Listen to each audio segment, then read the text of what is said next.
இன்னைக்கு நம்ம பார்க்க இருக்கக்கூடிய தலைப்பு ஒப்பீட்டு அரசியல்ல 4வது பிளாக்கும் 3வது பிளாக்கும் நம்ம பார்க்க இருக்கிறோம். இந்த ஒப்பீட்டு அரசியல் பற்றி நான் ஏற்கனவே ஒரு தொடக்க உரையில் உங்களுக்கு நிறைய விஷயங்கள் பகிர்ந்திருக்கேன்.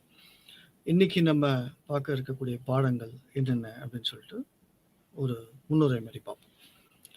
இன்னைக்கு அரசாங்கத்தினுடைய வகைகள் அப்படிங்கிறது பார்க்கணும். ஏற்கனவே அரிஸ்டாட்டில் அரசாங்கத்தினுடைய வகைகள் அப்படின்னு சொல்லிட்டு பிரிச்சிருக்கிறாங்க.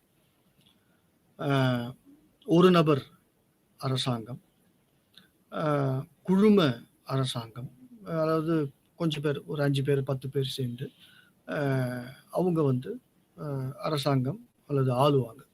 செல்வ குடியினர் ஆட்சி அப்படின்னு சொல்லுவாங்க. ஆங்கிலத்தில் அரிஸ்டோக்ரசி அப்படின்னு சொல்லுவாங்க, அல்லது ஆலிகார்கி அப்படின்னு சொல்லுவாங்க. 3வதா பார்த்தீங்க அப்படின்னாக்கா பலர் பங்கு பெறக்கூடிய அரசாங்கம், அதுதான் ஜனநாயகம். இன்றைய காலகட்டத்தில் இருக்கக்கூடிய 194 நாடுகளில் பெருவாரியான நாடுகள் ஜனநாயக அரசாங்க முறையை பின்பற்றி வருகின்றன அப்படின்னு சொல்லிட்டு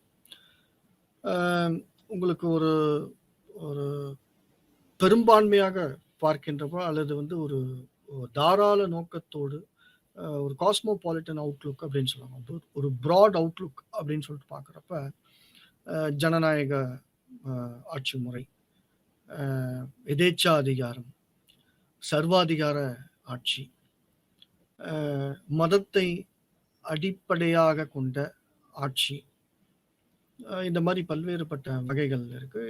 ஈவன் என்ன பார்த்துருக்கோம்னா ஒப்பீட்டு அரசியலினுடைய தந்தை அப்படின்னு சொல்லிட்டு பார்த்தோம் அப்படின்னாக்கா அரிஸ்டாட்டில் அப்படிங்கிறதையும் பார்த்துருக்கோம். இன்று நாம் பார்க்க இருக்கக்கூடிய தலைப்பு அரசாங்க வகைகள். அது உலகத்துல நம்ம ஏற்கனவே உங்களுக்கு தெரியும், ஒவ்வொரு நாட்டுக்கும் ஒரு அரசாங்கம் இருக்கும் அப்படின்னு சொல்லி.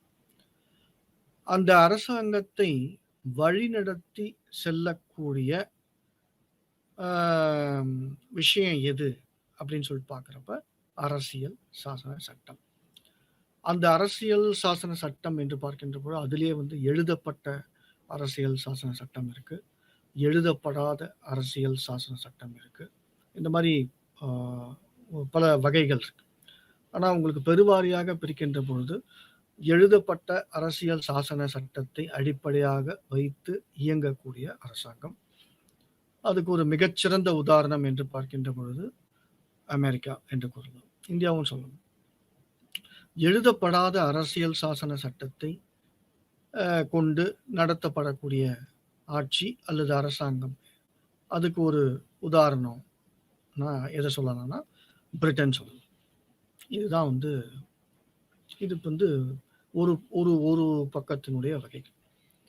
சரி, வேற எந்த வகையில பிரிக்கலாம் அப்படின்னு பார்க்கப்ப நிர்வாக அடிப்படையில், இப்போ உங்களுக்கு தெரியும் அரசாங்கத்தினுடைய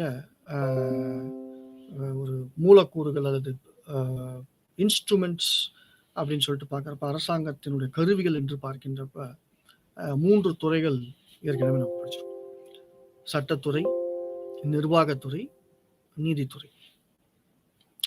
இந்த 3 துறைகளுக்கு இடையேயான உறவு முறை, இந்த அடிப்படையில் உங்களுக்கு அரசாங்கம் வகைப்படுத்தப்படுகிறது அப்படின்னு சொல்லுவோம். அதன் அடிப்படையில் நீங்க பார்த்தீங்க அப்படின்னாக்கா நம்ம இன்னைக்கு பார்க்க போகிறது பாராளுமன்ற அரசாங்க முறைமை.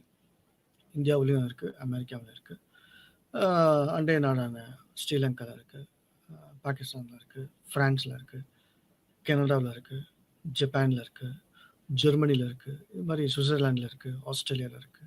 பாராளுமன்ற அரசாங்க முறை, அதை பற்றி நம்ம பார்க்க போகிறோம். அதனுடைய இயல்புகள் என்ன, அதனுடைய நன்மை தீமைகள் என்னென்ன அப்படிங்கிறத பற்றி பார்க்கணும். அதுக்கு ஆப்போசிட்டா, எதிர்மறைன்னு சொல்லக்கூடாது, ஒரு அதற்கு அடுத்ததாக இருக்கக்கூடிய அரசாங்க முறை, வேறுபட்ட அரசாங்க முறை என்று பார்க்கின்ற பொழுது அது குடியரசுத் தலைவர் ஆட்சி முறை அப்படின்னு சொல்லிட்டு பார்க்கணும். ஆங்கிலத்தில் பிரசிடென்ஷியல் ஃபார்ம் ஆஃப் கவர்மெண்ட் அப்படின்னு சொல்லுவாங்க. அதுக்கு மிகச்சிறந்த உதாரணம் அமெரிக்கா என்று பார்க்கணும். ஸோ பாராளுமன்ற அரசாங்க முறை, குடியரசுத் தலைவர் ஆட்சி முறை. இந்த 2 வகைப்படுத்துதல்லையும் அதனுடைய இயல்புகளை பார்க்க போறோம், நன்மைகளை பார்க்க போறோம், தீமைகளை பார்க்க போறோம். மற்றும் ஒரு அங்கமாக இந்த செஷன்ல ஒற்றையாட்சி முறை, கூட்டாட்சி முறை அப்படின்னு சொல்லிட்டு இன்னொரு வகைப்பாடையும் நம்ம பார்க்க போறோம். அது என்ன ஒற்றையாட்சி முறை, கூட்டாட்சி முறை? கூட்டணி கேள்விப்பட்டிருப்பீங்க, பல கட்சிகள்லாம் சேர்ந்து. அது என்ன கூட்டாட்சி, ஒற்றையாட்சி? அப்ப அது பார்த்தீங்கன்னா, அதிகாரத்தை அடிப்படையாக வைத்து அரசாங்கத்தை வகைப்படுத்துகின்ற பட்சத்தில் ஒற்றையாட்சி, கூட்டாட்சி அப்படின்றத பற்றி அதையும் விலாவரியா பார்க்க போறோம். மற்றும் ஒரு அங்கமாக அரசியல் இன்னொரு பிளாக், அதாவது பிளாக் 4ல உங்களுக்கு அரசியல் கட்சிகள் பார்க்க போறோம். அதனுடைய பண்புகள், அரசியல் கட்சிகளினுடைய தேவை, பண்புகள், அதனுடைய செயல்பாடுகள், அதனுடைய முறைமைகள், டைப்ஸ் ஆஃப் பொலிட்டிக்கல் பார்ட்டிஸ் அப்படின்னு சொல்லுவாங்க. அதுக்கப்புறம் அரசியல் கட்சிகளுக்கு அப்புறம் விசை குழுமங்கள், ப்ரெஷர் குரூப்ஸ் அல்லது அழுத்த குழுமங்கள் அப்படின்னு சொல்லிட்டு பார்ப்போம். இப்போ அமெரிக்காவெல்லாம் பார்த்தீங்க அப்படின்னாக்கா, இந்தியா சார்பாக ஒரு லாபின்னு சொல்லுவாங்க, LOBBY. இவங்க தான் ப்ரெஷர் குரூப். இந்தியாவுக்கு தேவைப்படக்கூடிய கொள்கை திட்டங்கள், அமெரிக்காவின் மூலமாக தீட்டப்படக்கூடிய கொள்கை திட்டங்களை இங்கே இந்தியா சார்பாக சென்றிருக்கக்கூடிய இங்கே பாராளுமன்ற உறுப்பினர்களோ அல்லது அவர்களுக்கு வேண்டப்பட்டவர்களோ போயிட்டு அங்கே அமெரிக்காவில் இருக்கக்கூடிய அந்த உறுப்பினர், காங்கிரஸ் உறுப்பினர்களை அவங்க ஃபெசிலிட்டேட் பண்ணுவாங்க. ஃபெசிலிட்டேட் பண்ணுறதுனா என்னென்னா, இந்தியாவை சப்போர்ட் பண்ணுங்க அப்படிங்கிற மாதிரி சொல்கிறோம். அதுதான் ப்ரெஷர் குரூப்ஸ் அப்படின்னு சொல்லுவாங்க. இப்போ நேற்று கூட பார்த்தீங்க அப்படின்னாக்கா, மத்திய அரசாங்கத்துக்கிட்ட இருந்து ஒரு 31,000 கோடி மாநில அரசாங்கத்துக்கு வருது இல்லையா?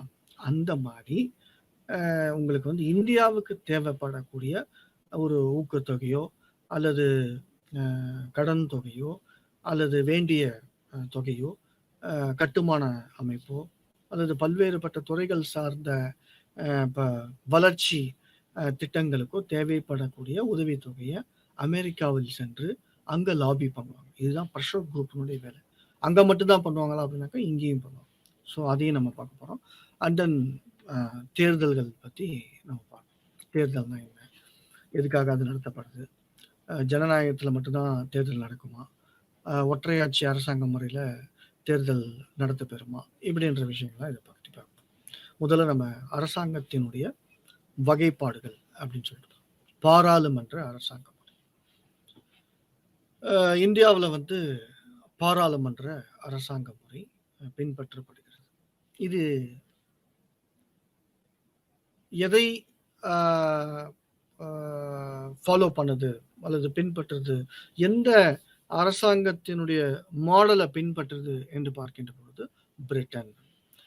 கிட்டத்தட்ட 16வது நூற்றாண்டுல இருந்து 1947 வரை பிரிட்டனுடைய ஆட்சி இங்கே இருந்தது.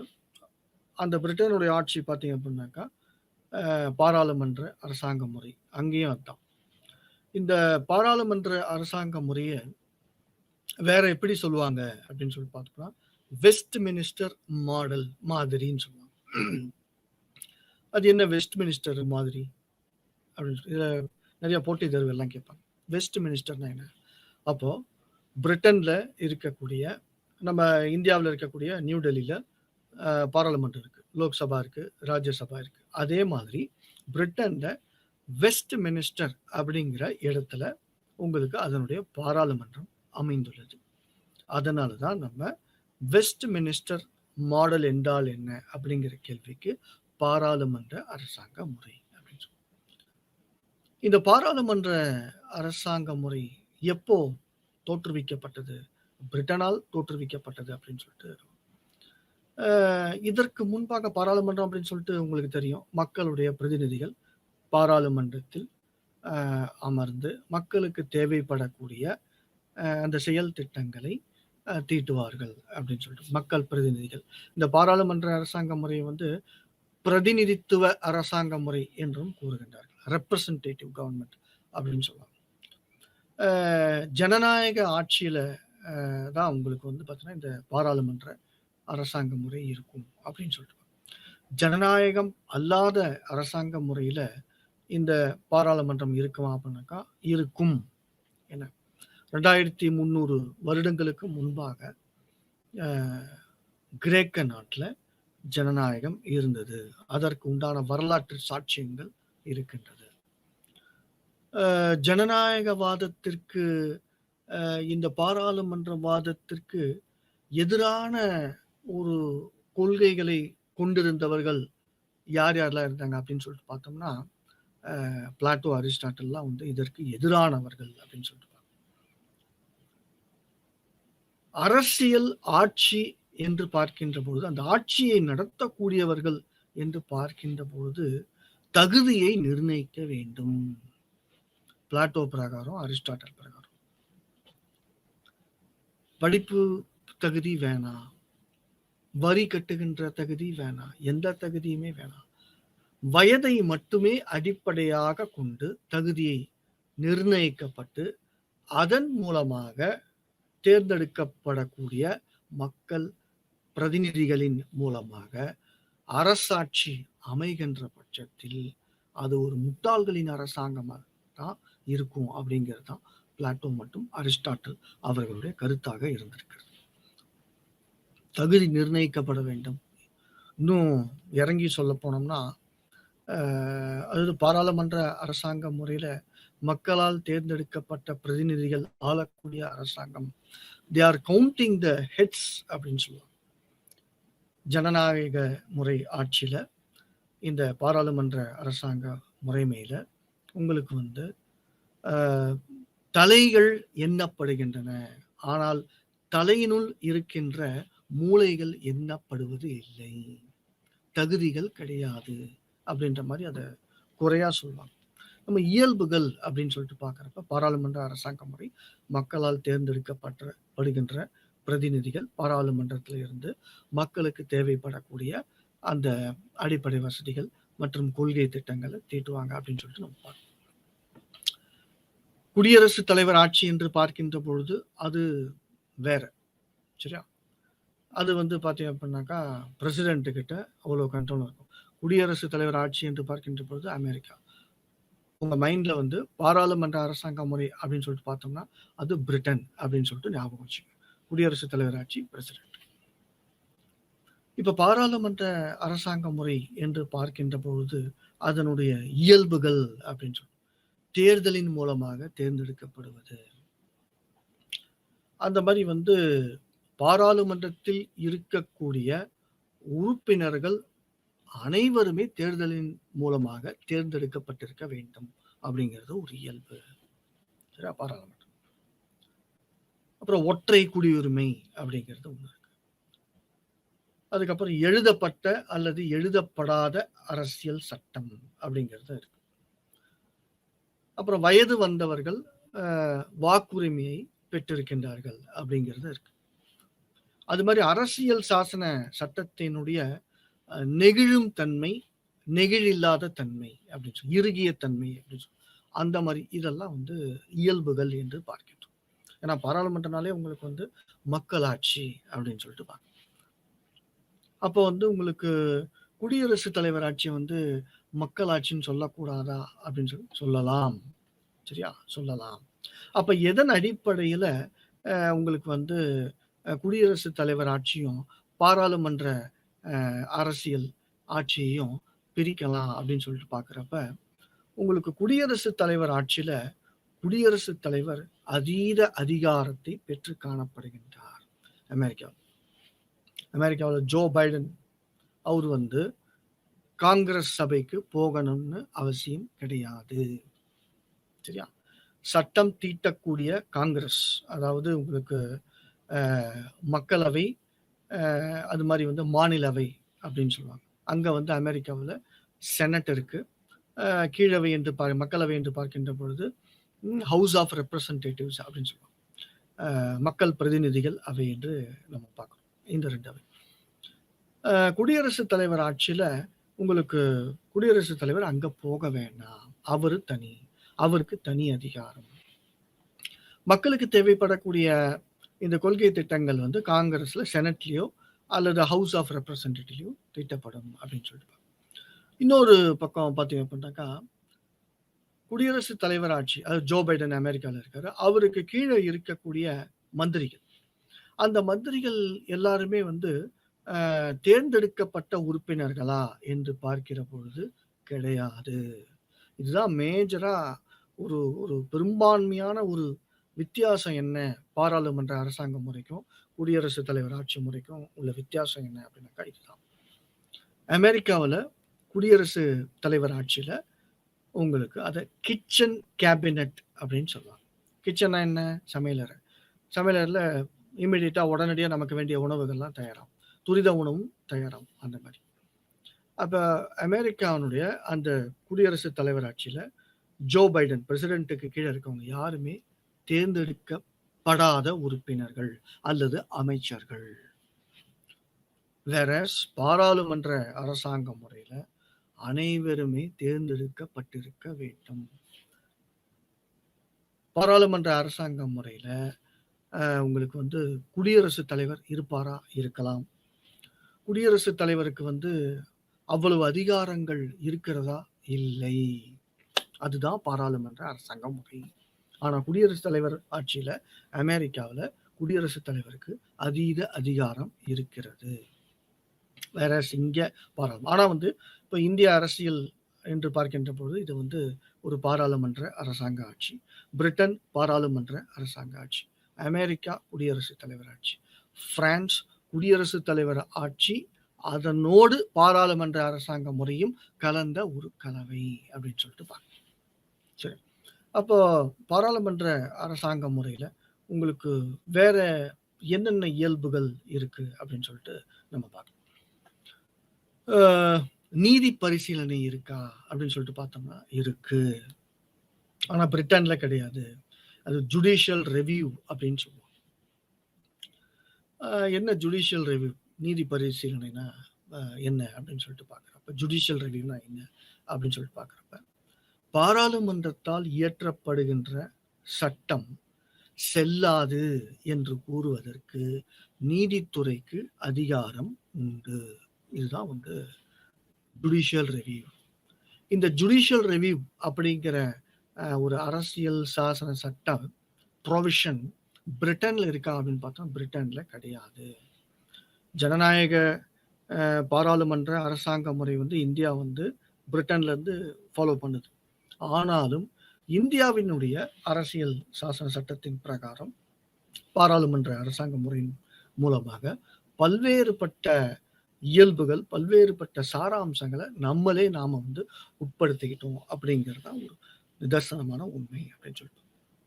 அது மாதிரி ஜுடிஷியல் ஆக்டிவிசம் அப்படிங்கிற ஒரு கான்செப்ட் இருக்கு. இது என்ன அப்படின்னு சொல்லிட்டு பார்த்தோம் அப்படின்னாக்கா, சில தேசம் சார்ந்த, நாடு சார்ந்த முக்கியமான நிகழ்வுகள், முக்கியமான விஷயங்கள், மக்கள் சார்ந்த விஷயங்கள்ல பாராளுமன்றம் வந்து ஒரு சட்டத்தை இயற்றவில்லை எனும் பொழுது அங்க நீதித்துறை தன்னிச்சையாக இந்த மாதிரி இந்த குறிப்பிட்ட விஷயத்துல சட்டத்தை இயற்றுங்கள் என்று பாராளுமன்றத்திற்கு அறிவுரை வழங்குவதற்கு நீதித்துறைக்கு உரிமை உண்டு. இதுதான் ஜுடிஷியல் ஆக்டிவிசம். சரியா? ஜுடிஷியல் ஆக்டிவிசம் அதாவது நீதித்துறை வந்து தன்னிச்சையாக ஒரு குறிப்பிட்ட மக்கள் சார்ந்த சட்டத்தை இயற்றுங்க, இந்த சட்டத்தை நீங்க இயற்றுங்க, இது ரொம்ப முக்கியம் அப்படின்னு சொல்லிட்டு பாராளுமன்றத்துக்கு சொல்றோம். இதுதான் வித்தியாசம். இது அமெரிக்காவில் இருக்கா? இருக்கு. பிரிட்டன்ல கிடையாது. இந்தியாவில் இருக்கா? இருக்கு. பப்ளிக் இன்ட்ரெஸ்ட் லிட்டிகேஷன் அப்படின்னு சொல்லுவோம். எதுவுமே வந்து அதாவது முக்கியமா ஒரு பாராளுமன்ற அரசாங்க முறைக்கும் குடியரசுத் தலைவர் ஆட்சி முறைக்கும் பார்த்தீங்க அப்படின்னாக்கா, பாராளுமன்றம் என்று பார்க்கின்ற பொழுது அது வந்து பார்த்தீங்க அப்படின்னாக்கா மக்களுக்கு வேண்டிய விஷயங்களை வேண்டிய செயல் திட்டங்களை இயற்றக்கூடிய, சட்டங்களை இயற்றக்கூடிய அவையாக இருக்கிறது என்று நம்ம பார்க்கிறோம். அது மாதிரி வந்து இங்க பாராளுமன்ற அரசாங்க முறையில குடியரசுத் தலைவர் வந்து சக்தி மிகுந்தவராக இருக்கின்றார்னா கிடையாது. பெயரளவில் குடியரசுத் தலைவர். பாராளுமன்ற அரசாங்க முறையில பெயரளவு குடியரசுத் தலைவர். ஈவன் சொல்ல போனாக்கா ரப்பர் ஸ்டாம்ப் அப்படின்னு சொல்லுவாங்க, அது நம்மளுக்கு வேணாம். அதாவது பாராளுமன்றம் இயற்றக்கூடிய சட்டங்கள் அனைத்தையுமே உங்களுக்கு வந்து பிரசிடென்ட் வந்து கையெழுத்து போட வேண்டும் அப்படிங்கிறது. இதே குடியரசு தலைவர் ஆட்சி என்று பார்க்கின்ற பொழுது அங்க பார்த்தீங்க அப்படின்னாக்கா உங்களுக்கு பிரதிநிதித்துவ அவையிலையோ அல்லது செனட் அவையிலையோ இருந்து வரக்கூடிய சட்டத்தை வந்து கையெழுத்து போடணும் அப்படிங்கிறது அவசியம் கிடையாது. ஏன்னா பிரசிடென்ட் கிட்ட அவர் வந்து மறுதளிக்கும் அதிகாரத்தை பெற்றுள்ளார். ஆங்கிலத்துல வீட்டோ அப்படின்னு சொல்லுவாங்க. மறுதளிக்கும் அதிகாரத்தை அவர் பெற்றுள்ளார் அப்படின்னு சொல்லிட்டு. இதுதான் வந்து மேஜர் வித்தியாசம். சரி, ஒரு ஒரு பெரும்பான்மையான வேறுபாடு என்ன அப்படின்னு சொல்லிட்டு பார்க்குறப்ப குடியரசுத் தலைவர் ஆட்சி என்று பார்க்கின்ற பொழுது அங்க குடியரசுத் தலைவருடைய அதிகாரம் அதீதமானது என்று பார்க்கிறோம். பாராளுமன்ற அரசாங்க முறை என்று பார்க்கின்ற பொழுது இங்க மக்களால் தேர்ந்தெடுக்கப்பட்ட உறுப்பினர்களை உடைய பாராளுமன்றம், இதுதான் அதீத அதிகாரம். குடியரசுத் தலைவர் பார்த்தீங்க அப்படின்னாக்கா பாராளுமன்ற அரசாங்க முறையை கொண்டுள்ள ஒரு நாட்டில் குடியரசுத் தலைவருக்கு அதிகாரங்கள் குறைவு என்று பார்க்கிறோம். பிரசிடென்ட் பார்த்தீங்க அப்படின்னாக்கா குடியரசுத் தலைவர் ஆட்சியில் அமெரிக்காவில் வார் டிக்ளேர் பண்ணுவார். திடீர்னு ஆப்கானிஸ்தான் மேலே போர் தொடுங்க, அது மாதிரி வந்து ஈராக் மேலே போர் தொடுங்க, சிரியா மேலே போர் தொடுங்க, உக்ரைன் மேலே போர் தொடுங்க அப்படின்னு சொல்றதுக்கு பிரசிடென்ட்டுக்கு அதிகாரம் இருக்கு. எங்க இருக்கு? அமெரிக்காவில் இருக்கு. அதே சமயத்தில் இங்க வந்து பாராளுமன்ற அரசாங்க முறையில் பிரிட்டன்லயோ அல்லது இந்தியாவிலோ அந்த மாதிரி வந்து பெயரளவில் இருக்கக்கூடிய குடியரசுத் தலைவருக்கு அதிகாரம் இருக்கிறதா என்று பார்க்கின்ற பொழுது இல்லை. தன்னிச்சையாக செயல்பட முடியாது. பாராளுமன்ற உறுப்பினர்கள் கேபினெட், முக்கியமா கேபினெட் அமைச்சர், கேபினெட்டை யாரு வந்து தலைமை தாங்குறாங்க? பிரதம அமைச்சர். அப்ப பிரதம அமைச்சர் மற்றும் அவருடைய கேபினெட் என்ன சொல்றாங்களோ அதற்கு குடியரசுத் தலைவர் கையெழுத்திட வேண்டும். ஆனா இந்திய அரசியல் சாசன சட்டத்தின் பிரகாரம் பாத்தீங்கன்னா நியமிக்கும் அதிகாரங்கள் என்று பார்க்கிற பொழுது அது பிரைம் மினிஸ்டருக்கு கிடையாது. குடியரசுத் தலைவருக்கு தான் நியமிக்கும் அதிகாரம். டிஎன்பிஎஸ்சி இருந்தாலும் சரி, யூபிஎஸ்சி சேர்மனா இருந்தாலும் சரி, ஹைகோர்ட் ஜட்ஜஸ் சரி, சுப்ரீம் கோர்ட்டினுடைய நீதிபதிகள் ஆகட்டும், தணிக்கை அதிகாரி ஆகட்டும், எலெக்ஷன் கமிஷனுடைய தேர்தல் கமிஷனுடைய தலைவராக ஆகட்டும், அல்லது சீஃப் விஜிலன்ஸ் கமிஷன் ஆகட்டும், அதனுடைய தலைவராகட்டும், இந்தியா முழுக்க இருக்கக்கூடிய பல்வேறுபட்ட மாநிலங்களுடைய கவர்னர் ஆகட்டும், எல்லாத்தையும் நியமிக்கும் அதிகாரம் யாரிடம் உள்ளது என்று பார்க்கிற பொழுது அது குடியரசுத் தலைவரிடம் உள்ளது. இந்திய அரசியல் சாசன சட்டத்துல அது குறிப்பிடப்பட்டிருக்கு. அதே சமயத்துல அதுக்கு கீழே என்ன போட்டிருக்கு? இந்திய அரசியல் சாசன சட்டத்துல ஆர்டிகல் 75 ஐ திங்க், அதுக்கு கீழே என்ன போட்டிருக்குன்னா, ஹவ்வவர் ஆனாலும் நியமிக்கும் அதிகாரம் குடியரசுத் தலைவரிடம் இருக்கிறது. ஆனாலும் அவர் பிரதம அமைச்சரிடம் அதற்குண்டான சிபாரிசுகளையும் ரெக்கமெண்டேஷன்ஸையும் அவர் என்ன சொல்றாங்களோ அந்த விஷயங்களை அவர் கேட்கணும் அப்படிங்கிறதும் இந்திய அரசியல் சாசன சட்டத்தில் இருக்கு. இந்த மாதிரி ஒவ்வொரு நாட்டினுடைய அரசியல் சாசன சட்டத்திலையும் உங்களுக்கு பிரிட்டன்ல பாத்தீங்கன்னா உங்களுக்கு வந்து அமெரிக்காவில் எழுதப்பட்ட அரசியல் சாசன சட்டம், பிரிட்டன்ல எழுதப்படாத அரசியல் சாசன சட்டம் பாராளுமன்ற அரசாங்க முறையில இருக்குது. அது என்ன எழுதப்படாத அரசியல் சாசன சட்டம், எழுதப்பட்டது அப்படின்னு சொல்லிட்டு இந்த ரெண்டுத்துக்கும் உள்ள வித்தியாசம் என்ன என்று பார்க்கின்ற பொழுது, ஒரு குறிப்பிட்ட அரசியல் சாசன சட்ட சபையை நிர்ணயம் செய்து அரசியல் சட்டத்தை எழுதுவதற்காக பிரத்யோகமாக ஒரு சபையை உருவாக்குகின்ற பொழுது அது எழுதப்பட்ட அரசியல் சாசன சட்டம் எனப்படுகிறது. இதுதான் அமெரிக்காவில் இருக்கு, இந்தியாவில் இருக்கு. எழுதப்படாத அரசியல் சாசன சட்டம் எப்படி இயங்க முடியும்? அப்ப அங்க பாத்தீங்கன்னா மரபுகள், பழக்க வழக்கங்கள், ரிச்சுவல்ஸ், கஸ்டம்ஸ், கன்வென்ஷன்ஸ், அப்ப பாரம்பரியமா இருக்கக்கூடிய பழக்க வழக்கங்கள், அதன் மூலமாக உருவாக்கம் பெற்ற சட்டங்களை வந்து தொகுத்து ஒரு ஒரு ஆவணங்களா வச்சிருக்காங்க பிரிட்டன். அதுதான் அங்க ஜனநாயக அரசாங்க முறையை இயக்குகிறது என்று நம்ம பார்க்கணும். அது மாதிரி இப்போ இந்த பாராளுமன்ற அரசாங்க முறைக்கும் குடியரசுத் தலைவர் ஆட்சிக்கும் இன்னொரு வித்தியாசம் இருக்கு. ஆங்கிலத்துல செக்ஸ் அண்ட் பேலன்சஸ் அப்படின்னு சொல்லுவாங்க. செக்ஸ் அண்ட் பேலன்சஸ், அதாவது அந்த தடுப்பான்கள் அப்படின்னு சொல்லுவாங்க. தடுப்பான்கள் அப்படிங்கிற ஒரு ஒரு சாராம்சம். குடியரசுத் தலைவர் ஆட்சியில பார்த்தீங்க அப்படின்னாக்கா, பிரசிடென்ட் வந்து குடியரசுத் தலைவர் வந்து ஒரு தன்னிச்சையாக செயல்பட முடியாதவாறு அங்க சட்டங்கள் இருக்கும். எந்த ஒரு அமைப்பும், சட்டத்துறையோ, நிர்வாகத்துறையோ, நீதித்துறையோ தன்னிச்சையாக செயல்படக்கூடாது அப்படிங்கிற காரணத்துக்காகவே இந்த தடுப்பான்கள் அமைப்பு உருவாக்கப்பட்டிருக்கு அப்படின்னு சொல்லி. Sex and balances. பிரசிடென்ட் தன்னிச்சையாக செயல்பட முடியாது. ஏன்னா அவரை இம்பீச் பண்றதுக்கு, அவரை பதவி நீக்கம் செய்வதற்கு உங்களுக்கு செனட் வந்து முடிவெடுத்துரும். அமெரிக்கால 2ஆவே இருக்கு. ஹவுஸ் ஆஃப் ரெப்ரசன்டேட்டிவ்ஸ் இருக்கு, செனட் இருக்கு. சரியா? அந்த மாதிரி உங்களுக்கு வந்து இப்போ ஹவுஸ் ஆஃப் ரெப்ரசன்டேட்டிவ்ஸ், மக்கள் பிரதிநிதிகள் அவை மற்றும் செனட், இது பார்த்தீங்க அப்படின்னாக்கா உருவாக்குகின்ற சட்டங்கள், காங்கிரஸ்ல உருவாக்கப்படக்கூடிய சட்டங்கள் பிரசிடென்ட் எல்லாத்துக்குமே கையெழுத்து போடணும் அப்படின்னு சொல்லிட்டு அவசியம் கிடையாது.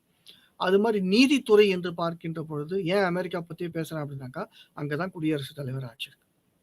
இந்த பிரிட்டன்ல பார்த்தீங்க அப்படின்னாக்கா உங்களுக்கு பாராளுமன்ற அரசாங்க முறை. ஸோ இந்த 2 தான் நம்ம கம்பேர் பண்ணணும். எப்பயுமே இந்த மாதிரி ஒரு பரீட்சையில வந்து கேள்வி கேட்குறப்ப உங்களுக்கு பாராளுமன்ற அரசாங்க முறை அப்படின்னாக்கா பிரிட்டன் எடுத்துக்கணும். குடியரசுத் தலைவர் ஆட்சி என்று பார்க்கின்ற பொழுது அமெரிக்காவில் எடுத்துக்கணும். இந்த 2த்துலையும் எப்படி செயல்படுது அப்படின்னு சொல்லிட்டு பார்க்கணும். ஸோ செக்ஸ் அண்ட் பேலன்சஸ் அப்படின்னு நீதித்துறை அமெரிக்காவில் பார்த்தீங்க அப்படின்னாக்கா பிரசிடென்ட்டால வந்து நீதிபதிகள் நியமிக்கப்படுகின்றார்கள் அப்படின்னு சொல்லிட்டு பார்க்கணும்.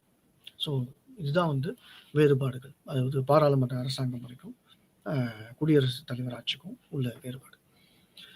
இதுல பாத்தீங்க அப்படின்னாக்கா இதனுடைய நன்மை தீமைகள் என்று 2த்துக்குமே இருக்கு. பாராளுமன்ற அரசாங்க முறை, அதனுடைய நன்மைகள் என்று பார்க்கின்ற பொழுது, மக்கள் பிரதிநிதிகளால் உருவாக்கப்பெறுகின்ற சட்டம் அப்படின்னு சொல்லிட்டு உங்களுக்கு பார்க்க. ஆனா என்ன ஒண்ணு, அதாவது உண்மையான ஜனநாயகம் என்று பார்க்கின்ற பொழுது மக்கள் பிரதிநிதிகள் அப்படின்னு சொல்லிட்டு பார்க்க, பாராளுமன்றம் அப்படின்னு சொல்லிட்டு பார்க்க. இதனுடைய நன்மைகள் வந்து பல்வேறுபட்டது இருக்கு, தீமைகளும் இருக்குது. ஏன்னா திடீர்னு இப்போ பாராளுமன்றத்தில் வந்து ஆட்சி செய்யக்கூடிய அரசாங்கம் திடீர்னு கலைக்கப்படுகிறது, ஒரு நம்பிக்கையில்லா தீர்மானத்தை வந்து கொண்டு வந்துடுறாங்க, திரும்ப வந்து பார்த்தா அப்படின்னாக்கா லோக்சபாவில் வந்து டிசால்வ் பண்ணிடுறாங்க அப்படின்னு சொல்லிட்டு பார்க்குறப்ப அவர்கள் ஒரு கட்சி ஒரு ஆளுங்கட்சியின் மூலமாக உருவாக்கப்பட்ட சட்டங்கள் அப்படியே நின்றுடும். இப்போ பிரிட்டனில் பார்த்தீங்க அப்படின்னாக்கா உங்களுக்கு 2 கட்சி முறைமை இருக்கு. அதில் பார்த்தீங்க அப்படின்னாக்கா லேபர் பார்ட்டி இருக்கு, கன்சர்வேட்டிவ் பார்ட்டி இருக்கு, பழமைவாத கட்சி அப்படின்னு சொல்லி. இப்போ லேபர் பார்ட்டி மூலமாக ஒரு சில திட்டங்கள், பல்வேறுபட்ட திட்டங்கள் வந்து செயல் திட்டங்கள் வந்து தீட்டப்பட்டிருக்கு, அது அப்படியே நின்றுடும். அப்புறம் இன்னொரு கட்சி வந்துச்சு அப்படின்னாக்கா மாறும். இது வந்து குடியரசுத் தலைவர் ஆட்சியிலையும் இது இருக்குது வந்து பார்த்தீங்கன்னா இது இருக்குது. ஆனாலும் பாராளுமன்ற அரசாங்க முறை என்று பார்க்கின்ற பொழுது ஒரு தீமைகள் நிறைய விஷயங்கள் இருக்கு. மக்கள் பிரதிநிதித்துவ ஆட்சி அப்படின்னு சொல்லிட்டு ஒன்று சொல்லுவோம். தீமைகள் பார்த்தீங்கன்னா தேர்ந்தெடுக்கப்படுகின்ற உறுப்பினர்களுக்கு வயதை மட்டுமே அடிப்படை தகுதியாக நிர்ணயிக்கப்பட்டிருக்கிறது ஒரு மிகப்பெரிய தீமை. இப்போ அதிகார வர்க்கம் என்று பார்க்கின்ற பொழுது ஐஏஎஸ் ஐபிஎஸ் எக்ஸாமினேஷன்ல ஒரு கிராஜுவேஷன் முடிக்கணும், ஒரு இளங்கலை பட்டம் பெற வேண்டும், அறிவியல் டிகிரி வச்சிருக்கணும், இல்லை ஒரு இன்ஜினியரிங் படிச்சிருக்கணும், இல்லை எம்பிபிஎஸ் படிச்சிருக்கணும், ஒரு அண்டர் கிராஜுவேஷன் முடிச்சுட்டு அந்த ஐஏஎஸ் தேர்வு எழுதணும், போகணும், ஒரு 1.5 வருஷத்துக்கான ஒரு கடும் முயற்சியின் மூலமாக இந்த ப்ரிப்பரேஷன்லாம் முடிச்சுட்டு ஒரு அதிகார வர்க்கம், ஒரு பியூரோக்ராட்டாக வராங்க. ஆனால் பாராளுமன்ற உறுப்பினர்கள் என்று பார்க்கின்ற பொழுது எந்த தகுதியுமே கிடையாது. 25 வயசானாக்கா எம்எல்ஏ, 30 வயசு அப்படின்னாக்கா மேலவை உறுப்பினராக போகலாம், 35 வயசு மேலே போணுச்சு அப்படின்னாக்கா உங்களுக்கு வந்து பிரசிடெண்ட்டாக நிற்கலாம், பிரைம் மினிஸ்டர் ஆகலாம். இது மட்டும்தான் குவாலிஃபிகேஷன். இது ஒரு ஒரு ஒரு மிகப்பெரிய ஒரு குறையா இருக்குது. நன்மைகள் என்று பார்க்கின்ற பொழுது மக்களாட்சி அப்படின்னு சொல்லலாம், மக்களால் தேர்ந்தெடுக்கப்பட்ட பிரதிநிதிகள் எல்லாமே உண்டு, நன்மைகள் உண்டு. ஓகே, இதே மாதிரி நீங்க பார்த்தீங்க அப்படின்னாக்கா உங்களுக்கு குடியரசு தலைவர் ஆட்சியிலையும் நன்மை தீமைகள் இருக்கு. நன்மைகள் என்று பார்க்கின்ற பொழுது குடியரசு தலைவரினுடைய இடையூறு இல்லாமல் காங்கிரஸ் வந்து சட்டங்களை பாஸ் பண்ணலாம் அப்படிங்கிறது நம்பி.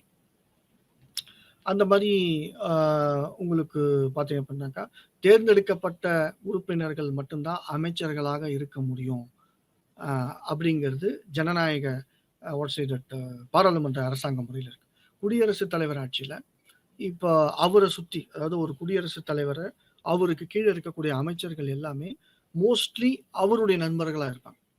ஸோ அப்படி இருக்கிற பட்சத்தில் ஒரு குறிப்பிட்ட சட்டத்தை இயற்றணும், ஒரு குறிப்பிட்ட விஷயத்த வந்து முடிக்கணும், ஒரு குறிப்பிட்ட செயல் திட்டம் வந்து மக்களுக்கு போய் சேரணும் அப்படிங்கிறப்ப அங்கே வந்து ஒரு எதிர்ப்புகள் அதிகமாக இருப்பதற்கு வாய்ப்பு கிடையாது. இங்கே கேபினெட் இருக்கு, பாராளுமன்ற அரசாங்க முறையில் வந்து கேபினெட் இருக்குது. ஒரே கட்சி இருந்தது அப்படின்னு சொல்லிட்டு பார்த்தா பண்ணாக்கா ஒரு பிரச்சனை கிடையாது. பட் பல கட்சிகள் சேர்ந்து ஒரு கேபினெட் இருக்கிற பட்சத்துல அங்க வந்து ஒரு குறிப்பிட்ட மக்களுக்கு தேவையான ஒரு கொள்கை திட்டத்தை வந்து செயல்படுத்துவதோ அல்லது அந்த சட்டத்தை உருவாக்குவதிலோ தாமதம் ஏற்படுவதற்கு வாய்ப்பு இருக்கு. அதே இந்த குடியரசுத் தலைவர் ஆட்சியில அந்த பிரசிடென்ட் நினைச்சார் அப்படின்னாக்கா ஒரு குறிப்பிட்ட சட்டத்தை ஈஸியாக வந்து ஆர்டர் மூலமா அவர் எழுதிடலாம். ஆனா இதனுடைய தீமை என்று பார்க்கின்ற பொழுது குடியரசுத் தலைவர் ஆட்சி சர்வாதிகார ஆட்சியாக மாறுவதற்கு வாய்ப்பு இருக்கிறது என்று கட்சிகள் சொல்றதுதான் கேட்கணும்னு அவசியம் கிடையாது. பிரசிடென்ட் செனட் மெம்பர் சொல்றது, அமெரிக்காவில் வந்து செனட் மெம்பர் சொல்றதை வந்து கேட்கணும் அப்படின்றது அவசியம் கிடையாது. அந்த மாதிரி ஹவுஸ் ஆஃப் ரெப்ரசன்டேட்டிவ் மக்கள் பிரதிநிதிகள் அவை சொல்றது கேட்கணும்னு அவசியம் கிடையாது. அப்ப பிரசிடென்ட் பாத்தீங்க அப்படின்னாக்கா தன்னிச்சையாக செயல்படுவதற்கு உரிமை இருக்கிறது. தனக்கு ஒரு விஷயம் ஆகணும் அப்படின்னாக்கா அதை சட்டமாக மாற்றுவதற்கு முயற்சி செய்து அதை கொள்கை திட்டமாக அயல்நாட்டு கொள்கையா இருந்தாலும் சரி அல்லது உள்நாட்டு கொள்கையா இருந்தாலும் சரி அதை இம்ப்ளிமெண்ட் பண்றதுக்கும் பிரசிடென்ட்டுக்கு அதிகாரம் இருக்கு. அது வந்து அந்த அதிகாரத்தை வந்து துஷ்பிரயோகம் செய்வதற்கும் வியட்நாம் போர் 1960களில் பார்த்தீங்க, வியட்நாம் அப்படிங்கிற ஒரு நாட்டையே வந்து இல்லாம பண்றது அப்படிங்கிற லெவலுக்கு போயிட்டாங்க. ஐ திங்க் ஆண்ட்ரூ ரூஸ்வெல்ட்ல வந்து பார்த்தீங்கன்னா ஆண்ட்ரூ ரூஸ்வெல்ட் ஒரு ஒரு பிரசிடென்ட், ஒரு குடியரசுத் தலைவர். அப்போ அவருடைய கொள்கை எப்படி இருந்தது என்று பார்க்கின்ற பொழுது அமெரிக்கா வந்து உலக நாடுகளிடையே ஒரு தலைவராக இருக்க வேண்டும் அப்படிங்கிற மாதிரி ஒரு கொள்கையை கொண்டிருந்தார் ஆண்ட்ரூ ஜாக்சன் ஒரு பிரசிடென்ட். அப்போ வந்து ஒரு குளோபல் போலீஸ்மேனா இருக்கணும். நம்ம வந்து எல்லா நாட்டையும் தாண்டி நம்ம வந்து பொருளாதார வளம் பெற்று விளங்குகிறோம், இராணுவத்திலையும் பெரிய வளர்ச்சி பெற்றிருக்கிறோம். அதனால நம்மளுடைய அயல்நாட்டு கொள்கை எப்படி இருக்கணும் அப்படின்னு சொல்லிட்டு பார்த்தோம்னா எல்லா நாடுகளும் அமெரிக்காவினுடைய கட்டுக்குள்ள இருக்கிற மாதிரி நம்ம வச்சுக்கணும். ஒரு உலக முறைமையை வந்து அந்த உலக முறைமை இன்டர்நேஷனல் சிஸ்டம் அப்படின்னு சொல்லுவோம். அந்த உலக முறைமைக்கு ஒரு ஒட்டுமொத்த சர்வாதிகார தலைவராக அமெரிக்கா இருக்க வேண்டும் அப்படிங்கிறது ஒரு பிரசிடென்ட்டுடைய ஒரு கொள்கையா இருந்தது. ஏன் ரீசெண்டா ஜார்ஜ் புஷ் ஜூனியர் புஷ் ட்ரம்ப்பை கூட பார்த்தீங்க அப்படின்னாக்கா America only for Americans, first அமெரிக்கர்களுக்கு நீங்க முக்கியத்துவம் கொடுங்க. நிறைய பேர் இந்தியாவிலிருந்து சென்றிருக்கக்கூடிய வேலை செஞ்சு பணி நிமித்தமாக சென்றிருக்கக்கூடிய நிறைய பேர் லட்சோப லட்சம் மக்கள் வந்து வந்துட்டாங்க. இதுக்குதான் வந்து இன ரீதியான பாகுபாடு, வேறுபாடு, இன ஆதிக்க உணர்வு ஹிட்லர் பண்ணார். 1930களில் ஹிட்லர் பண்ணார். 1920களில் முசோலினி இத்தாலியில பண்ணார். ஸோ அந்த மாதிரி குடியரசு தலைவர் ஆட்சி ஒரு சர்வாதிகார ஆட்சியாக மாறுவதற்கு வாய்ப்பு இருக்கிறது என்று இதுதான் வந்து ஒரு பாராளுமன்ற அரசாங்க முறைமை, குடியரசுத் தலைவர் ஆட்சி முறைமை, அரசாங்க முறைமை, இது ரெண்டுத்துக்கும் உள்ள இயல்புகள் மற்றும் வேறுபாடுகளை, நன்மை தீமைகளை நம்ம பார்த்தோம். அடுத்த வகைப்பாடு நம்ம அரிஸ்டாட்டில் வந்து அரசாங்கத்தினுடைய வகைப்பாடுகள் செய்திருக்கிறார் என்று பார்த்திருக்கின்றோம். பிளாட்டோவும் செஞ்சிருக்கிறாரு வகைப்பாடு, அரசாங்கத்தை வந்து வகைப்படுத்தி உள்ளார். பொலிபியஸ் என்ற அரசியல் ஞானி வகைப்படுத்தியுள்ளார். சிசரோ என்ற அரசியல் ஞானி வகைப்படுத்தியுள்ளார். மேக்கியவல்லி என்ற அரசியல் ஞானி வகைப்படுத்தியுள்ளார். ஹாப்ஸ் என்ற அரசியல் சிந்தனையாளர் வகைமைப்படுத்தியுள்ளார். அதாவது அரசியல் அரசாங்கத்தினுடைய வகைகளை வந்து ஏற்படுத்தியிருக்காங்க அப்படின்றத நம்ம பார்த்தோம். ஆனா எல்லாத்துக்குமே பார்த்தீங்க அப்படின்னாக்கா அரிஸ்டாட்டிலுடைய அந்த அரசாங்க வகைப்பாடு தான் வந்து ஒரு தலையாய வகைப்பாடா அல்லது ஒரு முன்மாதிரியான வகைப்பாடா இருக்கு அப்படிங்கிறத பார்க்கணும். ஒரு நபர் ஆட்சி, மன்னர் ஆட்சி, செல்வ குடியினர் ஆட்சி, சிலர் பங்கு பெறக்கூடிய ஆட்சி, பல மக்கள் பங்கு பெறக்கூடிய ஆட்சி, ஜனநாயக ஆட்சி. இந்த 3 வகைப்பாடுகளை மட்டும் நீங்க ஞாபகம் வச்சு.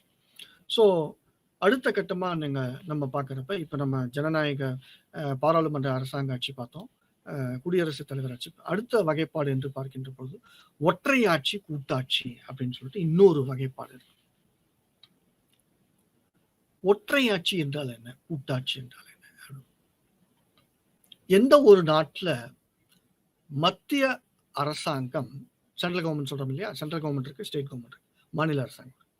மத்திய அரசாங்கத்திடம் அதீத அதிகாரங்கள் இருக்கின்றதோ, மக்களுக்கு தேவையான சட்ட செயல் திட்டங்களை மாநில அரசாங்கமும் செயல்படுத்துகிறது, மத்திய அரசாங்கமும் செயல்படுத்துகிறது. ஆனாலும் மத்திய அரசாங்கம் மாநில அரசாங்கத்தை விட அதிகாரங்கள் அதிகமாக பெற்றிருக்கும் பட்சத்தில் அது ஒற்றையாட்சி எனப்படுகிறது. ரீசெண்டா கூட நிறைய பிரச்சனைகள் நீங்க பார்க்கலாம். மாநில அரசாங்கம், தேர்ந்தெடுக்கப்பட்ட அரசாங்கம், மத்திய அரசாங்கத்தினால் செலக்ட் செய்யப்பட்டு தேர்வு செய்யப்பட்டு கவர்னர் இருக்கிறாங்க. இப்போ தேர்ந்தெடுக்கப்பட்ட அரசாங்கத்திற்கும் மத்திய அரசாங்கத்தினுடைய பிரதிநிதிக்கும் ஒரு ஒரு சலசலப்பு இருக்கு இல்லையா? அது எப்போதும் நடக்கும். ஆனாலும் மத்திய அரசாங்கத்தினுடைய கை ஓங்கி இருக்கிறது என்று பார்க்கிறோம். அதுதான் வந்து ஒற்றை ஆட்சி. இது வேற எந்த நாட்டில் இருக்கு? பிரிட்டன்ல இருக்கு. ஓகே, பிரிட்டன்ல மத்திய அரசாங்கம் சக்தி மிக்கது. மாகாணங்களை விட பிரிட்டன்ல மொத்தம் 4 இடம் இருக்கு. ஸ்காட்லாந்து, இங்கிலாந்து, நார்தர்ன் அயர்லாந்து, தென் வேல்ஸ். மொத்தம் 4 இடம். இந்தியாவில் 29 ஸ்டேட் இருக்கு இல்லையா, அதே மாதிரி பிரிட்டன்ல 4 மாகாணங்கள். அதில் கூட ஸ்காட்லாந்து வந்து தனியாக பிரிஞ்சு போகணுமா அப்படின்னு சொல்லிட்டு ரீசெண்டாக ஒரு வாக்கெடுப்பு நடத்தினாங்க. அதில் வந்து இல்லை, பிரிட்டனில் தான் இருக்க விரும்புகிறோம் அப்படின்னு சொல்லிட்டு இருந்தாங்க. ஸோ அந்த மாதிரி பிரிட்டனில் உங்களுக்கு மத்திய அரசாங்கம் பவர்ஃபுல். அப்போ அது ஒற்றை ஆட்சி. கூட்டாட்சினா என்ன? அமெரிக்காவில் மொத்தம் 50 ஸ்டேட் இருக்கு. கூட்டாட்சிக்கு ஒரு சிறந்த உதாரணம் என்று பார்க்கின்ற பொழுது அது அமெரிக்கா. அப்போ அமெரிக்காவில் 50 ஸ்டேட் இருக்கு. 18வது நூற்றாண்டினுடைய இறுதி காலகட்டத்தில் விடுதலை பெறுது. I think it is 1776 war of independence அப்படின்னு சொல்லுவாங்க. ஓகே, அந்த சுதந்திரத்துக்கான, அமெரிக்கா சுதந்திரத்துக்கான வார் 1770, 18வது நூற்றாண்டினுடைய இறுதி காலகட்டம். அப்போ உங்களுக்கு 13 காலனிகள் தான் இருந்தது. அமெரிக்காவும் பிரிட்டன் ஆட்சியினுடைய ஆதிக்கத்தின் கீழ் தான் இருந்தது அப்படின்னு சொன்னா நம்புவீங்களா? இருந்தது. இந்தியா மட்டும்தான் இருந்ததா? ஆப்பிரிக்கா மட்டும்தான் இருந்ததா? இல்லை வந்து இப்போ இந்தோனேஷியா மட்டும்தான் வந்து ஒரு ஏகாதிபத்தியத்துக்கு கீழே இருந்ததா? அப்படின்னு காலனியல் ஆதிக்கத்திற்கு உட்பட்டு இருந்ததா அப்படின்னு சொல்லிட்டு பார்க்குறப்ப அமெரிக்காவும் பிரிட்டனுடைய காலனியல் ஆதிக்கத்திற்கு உட்பட்டு தான் இருந்தது அப்படிங்கிறது வரலாற்று உண்மை. சரியா? அவங்களும் ஃபைட் பண்ணி தான் சுதந்திரம் வாங்கினாங்க. No taxation without representation. பிரதிநிதித்துவம் இல்லாமல் நாங்கள் வரிகளை அளிக்க மாட்டோம். இங்க வந்தே மாதரம் ஜிந்தாபாத் அப்படின்லாம் சொன்னோம் இல்லையா, அந்த மாதிரி. பிரான்ஸ்ல பார்த்தீங்க அப்படின்னாக்கா ஒரு சுதந்திர முழக்கமாக சுதந்திரம், சமத்துவம், சகோதரத்துவம் அப்படின்னு சொல்லிட்டு அந்த மாதிரி. ஓகே, ஸோ அப்போ அந்த பிரிட்டனுடைய ஆட்சியில இருந்த அமெரிக்கா உங்களுக்கு வந்து ஒரு அதிகார ஆட்சியில இருந்ததுனால என்ன பண்ணாங்கன்னா, மத்திய அரசாங்கத்துக்கு, அதாவது ஃபெடரல் கவர்மெண்ட் அப்படின்னு சொல்லுவாங்க, எவ்வளோ பவர்ஸ் இருக்கோ, அதிகாரங்கள் இருக்கோ, அதையே மாநிலத்துக்கும் ஈக்குவலா கொடுங்க. சரியா? ஷேரிங் ஆஃப் பவர்ஸ் அப்படின்னு சொல்லுவாங்க. அதிகார பகிர்வு. மத்திய அரசாங்கத்துக்கு எவ்வளவு பவர் இருக்கோ, அதிகாரம் இருக்கோ, அதே அதிகாரம் அமெரிக்காவினுடைய மாகாணமான கலிபோர்னியாவுக்கும் கொடுங்க, சான் பிரான்சிஸ்கோவும் கொடுங்க, நியூ ஜெர்சியும் கொடுங்க, நார்த் கரோலினாவும் கொடுங்க, புளோரிடாவுக்கும் கொடுங்க, வாஷிங்டனுக்கும் கொடுங்க. அதே மாதிரி இதுதான் கூட்டாட்சி முறை. யுனைடெட் ஸ்டேட்ஸ் ஆஃப் அமெரிக்கா அப்படின்னு சொல்லுவோம், union of India, okay, USSR, union Soviet socialist republic. அந்த நாட்டினுடைய அரசியல் சாசன சட்டத்திலேயே என்ன இருக்கு, ரஷ்யாவுன்னு முன்னால் 1991க்கு முன்னால் அதுல என்ன இருந்திருக்குன்னா, எந்த மாநிலம் வேண்டும் என்றாலும் எந்த நேரத்திலும் பிரிந்து செல்லலாம் அப்படின்னு சொல்லிட்டு அந்த ரஷ்ய சட்டத்துல அது இருந்திருக்கு. அதனால சுத்தமா சுக்குநூறா ஒழிஞ்சு போச்சு.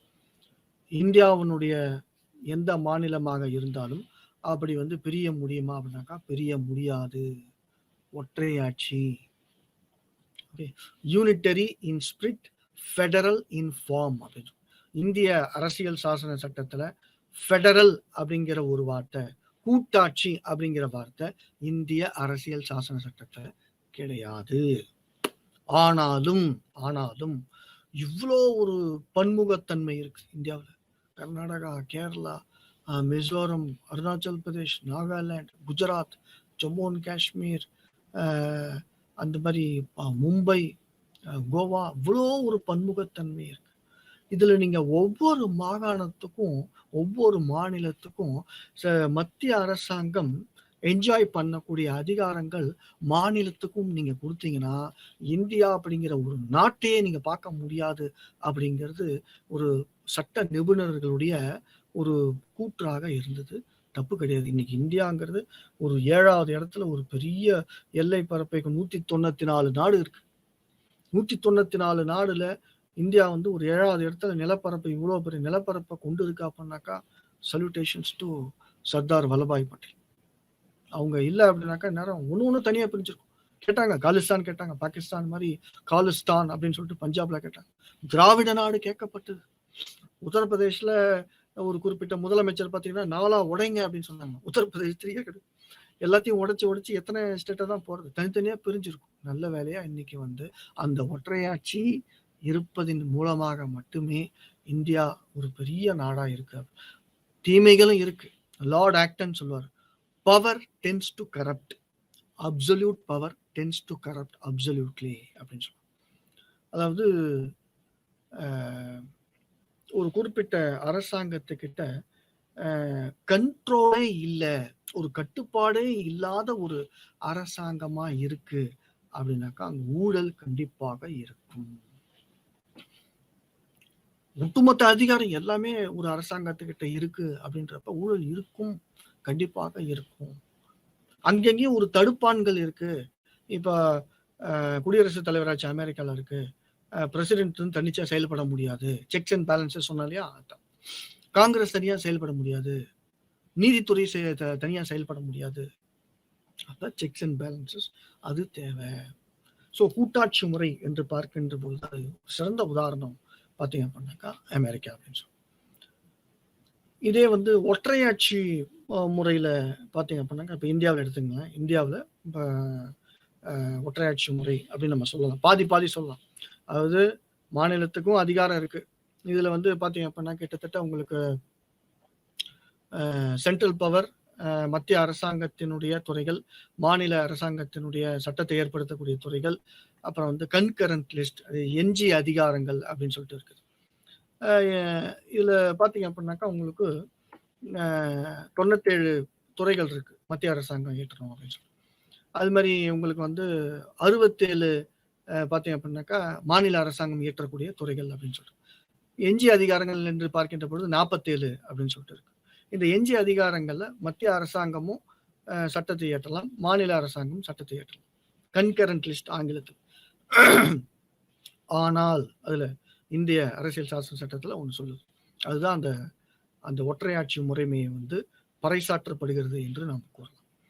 ஆனால் இந்த எஞ்சிய அதிகாரத்துல துறைகள் இருக்கக்கூடிய அந்த துறைகள்ல சட்டத்தை தீட்டுகின்ற பொழுது மாநில அரசாங்கத்துக்கும் மத்திய அரசாங்கத்துக்கும் ஒரு சர்ச்சை ஏற்படுது, ஒரு பிரச்சனை ஏற்படுது அப்படின்னாக்கா அந்த இடத்துல மத்திய அரசாங்கத்தினுடைய சட்டம் தான் செல்லும். இதுதான் ஒற்றையாட்சி முறை. சரியா? மத்திய அரசாங்கம் என்ஜாய் பண்ணக்கூடிய அதே அதிகாரம் மாநில அரசாங்கத்துக்கு இருக்கு அப்படின்னு சொன்னா அதுதான் வந்து கூட்டாட்சி முறை என்று நம்ம பார்க்கணும். ஓகே, இதுதான் வந்து பார்த்தீங்க அப்படின்னாக்கா உங்களுக்கு ரெண்டுத்துக்கும் உங்களுக்கு டிஃப்ரென்ஸ். அதிகாரத்தை அடிப்படையாக வைத்து வகைப்படுத்தக்கூடிய ஒற்றையாட்சி முறை, கூட்டாட்சி முறை அப்படின்னு சொல்லிட்டு பார்க்கணும். மேலும் கூட்டாட்சி முறையினுடைய நன்மைகள் என்று பார்க்கின்ற பொழுது உங்களுக்கு ஒரு ஒரு பிரிவினையில ஒரு ஒரு டிஸ்கிரிமினேஷன் அப்படிங்கிறது ஒன்று இருக்காது.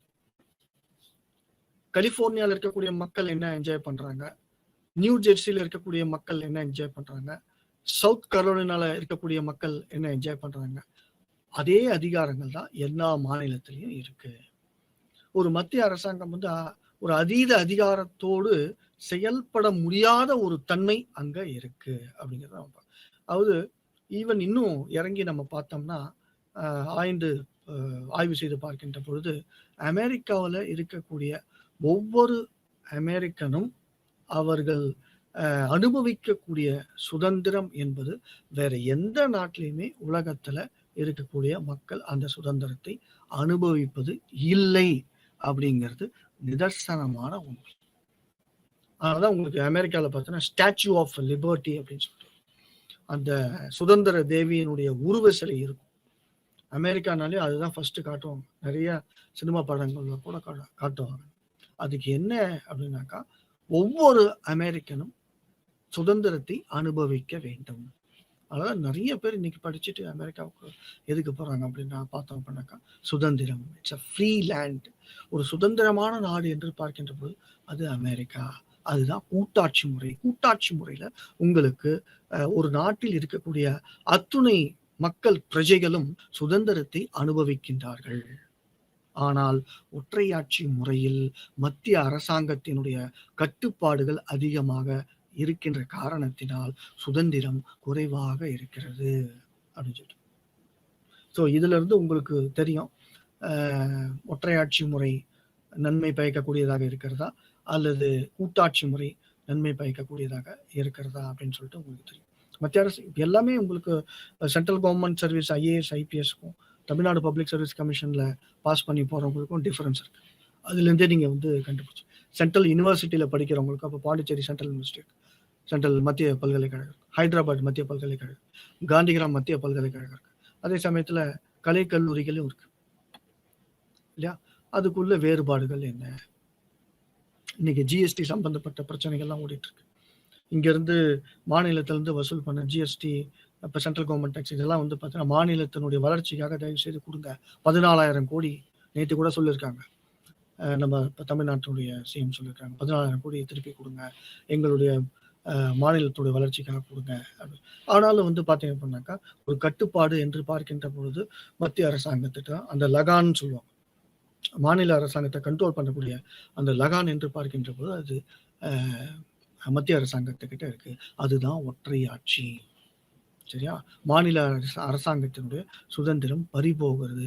ஆனாலும் மத்திய அரசாங்கத்துக்கிட்ட அதிகாரம் ஏன் வந்து இந்த அரசியல் சாசன சட்ட ஃபவுண்டிங் ஃபாதர்ஸ் வந்து எதுக்கு கொடுத்துருக்காங்க அப்படின்னாக்கா இந்தியா அப்படிங்கிற ஒரு ஒரு ஒரு ஒரு பன்முகை தன்மை கொண்ட ஒரு நாடு வந்து பிரிஞ்சிடக்கூடாது அப்படிங்கிற ஒரே காரணத்தினால்தான் அந்த மத்திய அரசாங்கத்துக்கிட்ட அதிக அதிகாரம் கொடுத்துருக்காங்க அப்படிங்கிறது. நெக்ஸ்ட் பிளாக் 4 அப்படின்னு சொல்லிட்டு நம்ம பார்க்குறோம். இதில் பார்த்தீங்க அப்படின்னாக்கா அரசியல் கட்சிகள் அப்படின்னு சொல்லிட்டு பார்த்தோம்னா மக்களுக்கும் அரசாங்கத்திற்கும் ஒரு பாலமாக செயல்படுவது தான் அரசியல் கட்சிகள் என்று பார்க்கணும். அப்போ அவங்களுடைய ரோல் என்ன, அவங்களுடைய பங்கு என்ன அப்படின்னு சொல்லிட்டு பார்க்குறப்ப உங்களுக்கு தெரியும். உங்களுக்கு இப்போ தேசிய கட்சிகள் என்று பார்க்கின்ற பொழுது பிஜேபி இருக்கு, காங்கிரஸ் இருக்கு, கம்யூனிஸ்ட் கட்சி இருக்கு, திரிணாமுல் காங்கிரஸ் கட்சி இருக்கு. அந்த மாதிரி உங்களுக்கு தேசிய கட்சிகள் இருக்கு. மாநில கட்சிகள் திராவிட முன்னேற்ற கட்சி இருக்கு, ஆந்திராவில் தெலுங்கு தேசம் கட்சி இருக்கு, அசாம் கன பரிஷத் அப்படின்னு சொல்லிட்டு இருக்கு, நேஷனல் கான்ஃபரன்ஸ் இருக்கு.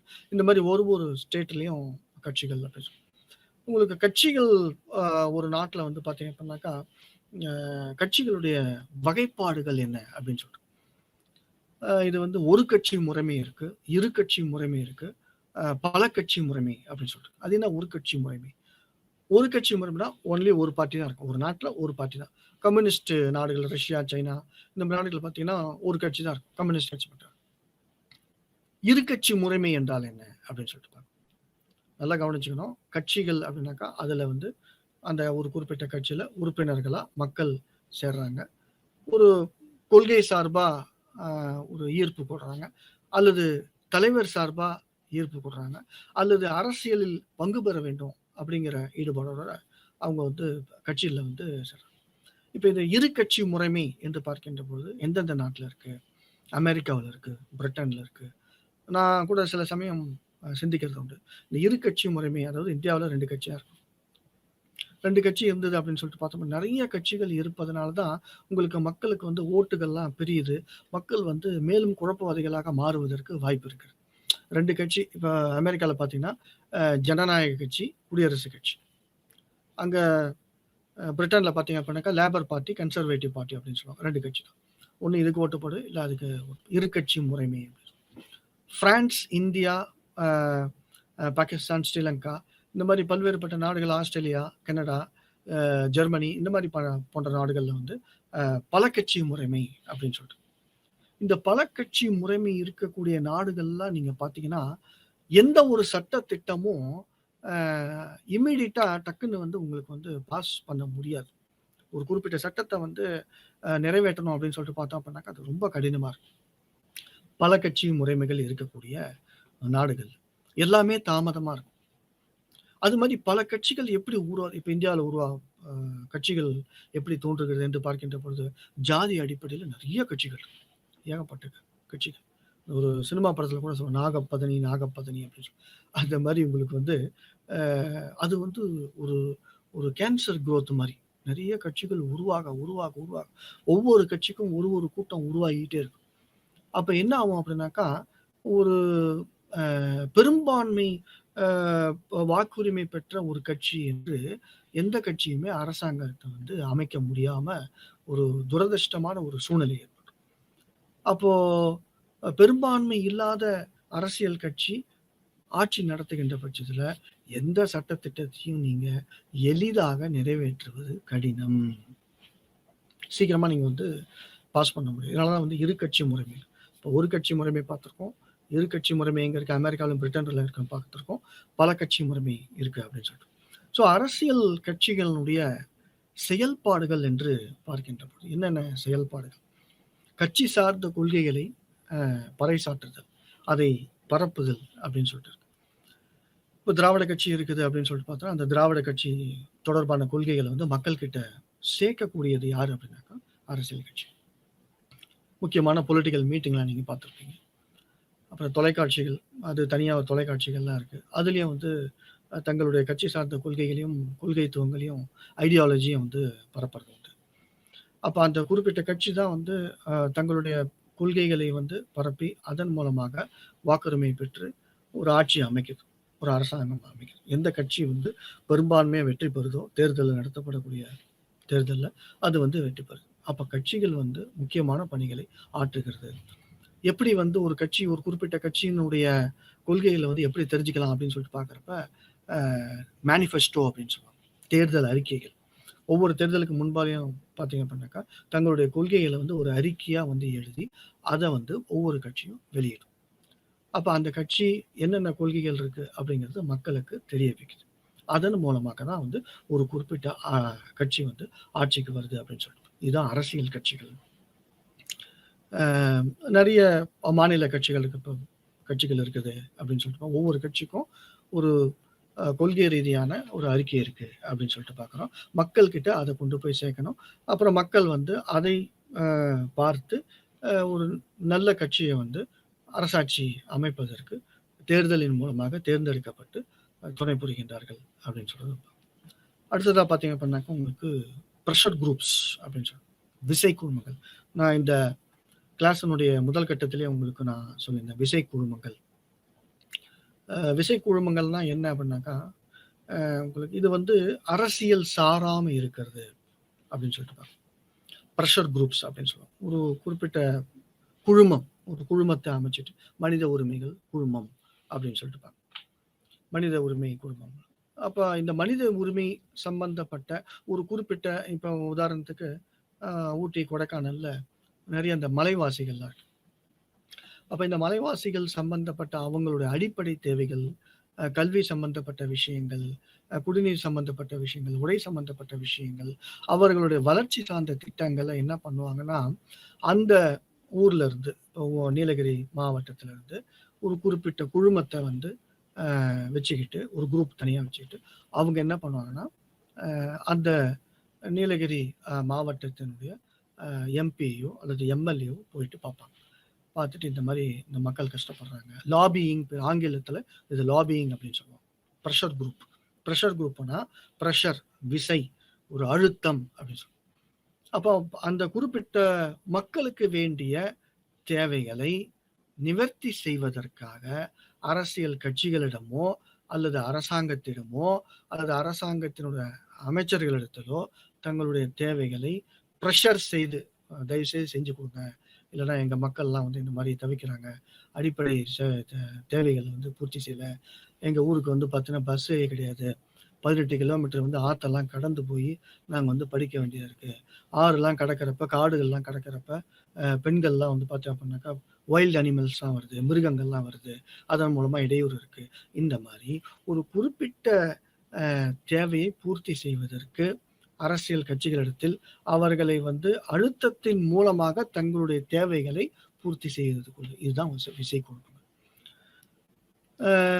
இது வந்து ஒரு குறிப்பிட்ட ஊர் சம்பந்தப்பட்ட குழுமங்கள் இருக்கும், மாநிலம் சம்பந்தப்பட்ட குழுமங்கள் இருக்கும், தேசம் சம்பந்தப்பட்ட குழுமங்களும் இருக்கும். நான் ஏற்கனவே சொல்லியிருந்தேன், ரஷ்யா கிட்ட இருந்து ஒரு உதவி வேணும், சைனா கிட்ட இருந்து ஒரு உதவி வேணும், பிரான்ஸ் கிட்ட இருந்து ஒரு உதவி வேணும் அப்படின்னு சொல்லிட்டு பார்த்தோம்னா இந்தியா சார்பா ஒரு ப்ரெஷர் குரூப் இருக்கும். பிஸ்னஸ் குரூப்லாம் இருக்கு இல்லையா, அப்போ அம்பானி, அதானி, லக்ஷ்மண் மிட்டல் இவங்களாம் இருக்காங்கல்ல, இந்த மாதிரி ஒரு ப்ரெஷர் குரூப் வந்து என்ன பண்ணுவாங்கன்னா, பிரான்ஸ் நாட்டிலேருந்து ஒரு குறிப்பிட்ட கொலாபரேஷன் தேவைப்படுது, ஒரு கார் கம்பெனி இங்கே வரவழைச்சு அதன் மூலமாக ஒரு 1000 பேருக்கு வேலை கொடுக்கணும், தொழில் வளர்ச்சியை வந்து நம்ம வந்து மேம்படுத்தணும் அப்படின்றப்ப இங்கே இருக்கிற ஒரு பிஸ்னஸ் குரூப், ஒரு ப்ரெஷர் குரூப் மாதிரி ஃபார்ம் பண்ணிட்டு பிரான்ஸுக்கு போய் அங்கே இருந்து தங்கி இருந்து அந்த பிரான்ஸ் நாட்டினுடைய வர்த்தக அமைச்சர்கிட்ட லாபி பண்ணுவாங்க, ஒரு ஒரு அழுத்தம் கொடுப்பாங்க.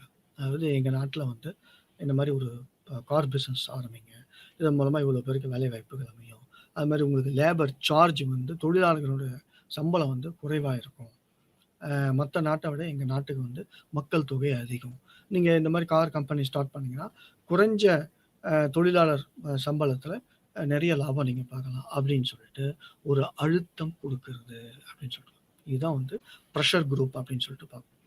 அண்ட் தென் எலெக்ஷன்ஸ் எல்லாமே நான் ஏற்கனவே சொல்லியிருக்கேன், தேர்தலின் மூலமாக தான் வந்து ஒரு 80 to 85 விழுக்காடு உலகத்தில் இருக்கக்கூடிய அத்தனை நாடுகளுமே ஜனநாயக நாடுகள். ஜனநாயகம் என்றாலே தேர்தல்கள். தேர்தலுக்கு பார்த்தீங்க அப்படின்னாக்கா ஒவ்வொரு நாட்டிலையும் சில நாடுகள்லாம் வந்து ஐஸ்லாண்டு நினைக்கிறேன், ஐஸ்லாண்டில் வந்து உங்களுக்கு ஓட்டு போடணும் அப்படின்னாக்கா நீங்கள் கிராஜுவேஷன் முடிச்சிருக்கணும், இளங்கலையோ அறிவியல் உங்களுக்கு சான்றிதழ் வந்து பெற்றிருக்க வேண்டும், அப்போ தான் நீங்கள் வந்து ஓட்டு போடணும். ஸோ தேர்தல் எல்லாருமே வந்து ஒரு மேனிஃபெஸ்டோலாம், தேர்தல் அறிக்கைகள்லாம் இருக்குது, ஒவ்வொரு கட்சிக்கும் ஒவ்வொரு அறிக்கைகள்லாம் இருக்குது. இந்த அறிக்கைகள் மூலமாக தங்களுடைய கொள்கைகளை நிலைநிறுத்தி மக்களிடம் வாக்குரிமை பெற்று அவங்க வந்து அரசாட்சி அமைக்கணும். தேர்தல் வந்து மிக மிக முக்கியமான விஷயம் அப்படின்னு பார்த்து. ஸோ இந்த தேர்தலின் மூலமாக தான் வந்து ஒரு நல்லாட்சி அமையும் அப்படிங்கிறது உங்களுக்கு தெரிஞ்ச விஷயம். ஸோ இது வரைக்கும் உங்களுக்கு அரசியல் முறைமைகள் என்று பார்க்கின்ற பொழுது பாராளுமன்ற அரசாங்க முறையை பார்த்துருக்கோம், அந்த மாதிரி குடியரசுத் தலைவர் ஆட்சியை நம்ம பார்த்துருக்கோம், ஒற்றையாட்சி சம்பந்தப்பட்ட விஷயங்கள் நம்ம படிச்சிருக்கோம், கூட்டாட்சி, ஷேரிங் ஆஃப் பவர்ஸ் அப்படின்னு சொல்லிட்டு நம்ம படிச்சிருக்கோம், ஒற்றையாட்சியினுடைய தீமையையும் பார்த்துருக்கோம், கூட்டாட்சியினுடைய நன்மையும் நம்ம பார்த்துருக்கோம். பிளாக் 4ல் உங்களுக்கு அரசியல் கட்சிகள் அவர்களுடைய செயல்பாடுகள் என்னென்ன ஜனநாயக அரசாங்கத்தில் அப்படிங்கிறத பற்றி பார்த்துருக்கோம். அது மாதிரி விசை குழுமங்கள், அதனுடைய நோக்கங்கள், இலக்குகள், செயல்பாடுகள் பற்றி பார்த்துருக்கோம். தேர்தல்கள், ஜனநாயக அரசாங்கத்தினுடைய ஒரு அத்தியாவசியமான இன்றியமையாத ஒரு விஷயம் அப்படின்னு சொல்லிட்டு நமக்கு ஒரு அம்சம் அப்படின்னு சொல்லிட்டு பார்த்துருக்கோம். மக்கள் வந்து பங்கு பெற்று ஒரு நல்லாட்சி அமைவதற்கு தேர்தல் தான் பயன்படுது அப்படிங்கிறத பற்றி பார்த்துருக்கோம் நம்ம. இந்த மாதிரி விஷயங்கள்லாம் மீதி இருக்கக்கூடிய விஷயங்களை நம்ம நெக்ஸ்ட் கிளாஸ்ல பார்த்துருக்கோம். வணக்கம், நன்றி.